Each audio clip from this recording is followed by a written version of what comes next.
नमस्कार दोस्तों, बच्चों।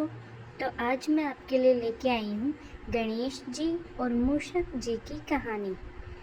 बहुत समय पहले की बात है। भगवान गणेश जी, जो बुद्धि और ज्ञान के देवता है, एक दिन कैलाश पर्वत पर अपने माता पिता भगवान शिव और माता पार्वती के साथ खेल रहे थे। एक बार गणेश जी ने अपने माता पिता से पूछा, माँ, मेरा वाहन कौन होगा? माता पार्वती मुस्कुराई और बोली, जब सही समय आएगा तुम्हारा वाहन खुद तुम्हारे पास आ जाएगा। उधर जंगल में एक बहुत ही शरारती और ताकतवर चूहा था। वह खेतों को नुकसान पहुंचाता, घरों का सामान कुतर देता और सभी जानवरों को तंग करता। उसका नाम था मूषक। एक दिन वह शरारत करते करते एक ऋषि के आश्रम में घुस गया और वहां का सारा अनाज बर्बाद कर दिया। ऋषि को बहुत गुस्सा आया। उन्होंने उसे श्राप दे दिया, अब से तू भगवान गणेश का वाहन बनेगा और सेवा करेगा। मूषक डर गया, लेकिन जैसे ही उसने गणेश जी को देखा, उसका मन बदल गया। गणेश जी के शांत और कोमल स्वभाव से उसे बहुत आकर्षित किया। वह उनके पास गया और बोला, भगवान मुझे क्षमा करे, क्या मैं आपका वाहन बन सकता हूँ?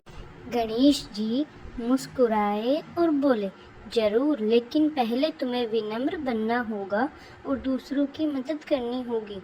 मूषक ने वादा किया और तभी से वह गणेश जी का प्यारा वाहन बन गया। अब वह अपनी ताकत और चतुराई से गणेश जी की हर जगह मदद करता है।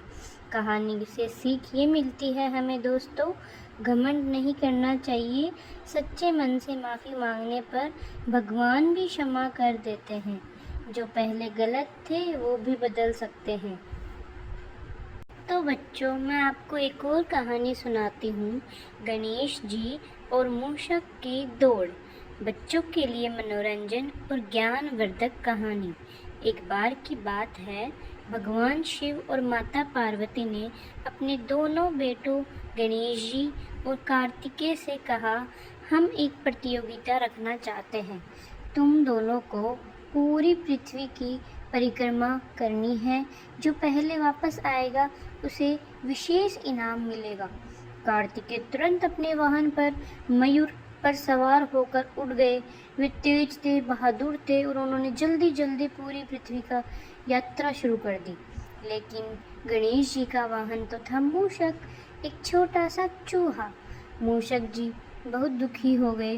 उन्होंने कहा, गणेश जी, हम तो बहुत धीमे हैं, हम कार्तिकेय से कभी नहीं जीत पाएंगे।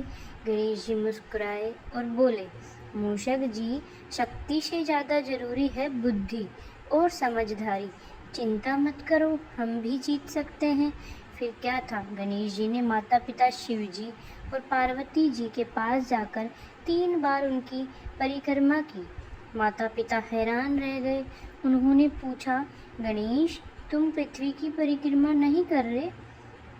गणेश जी ने हाथ जोड़कर कहा, माता पिता ही तो मेरे लिए पूरी दुनिया है। आपकी परिक्रमा करना ही पृथ्वी की परिक्रमा के समान है। यह सुनकर भगवान शिव और माता पार्वती बहुत प्रसन्न हुए और उन्होंने गणेश जी को जीत का पुरस्कार दे दिया। मूषक जी खुशी से उछल पड़े। उन्होंने सोचा, वाह, गणेश जी की बुद्धि सच में सबसे महान है। कहानी से सीख ये मिलती है दोस्तों, हर काम में सिर्फ ताकत नहीं, बुद्धि और समझदारी भी जरूरी होती है। माता पिता का सम्मान ही सच्ची पूजा है। आत्मविश्वास और धैर्य से ही सफलता मिलती है। तो बच्चों, ऐसे ही अपने माता पिता का ध्यान रखिए और उनकी बात सुना करिए। हर हर महादेव।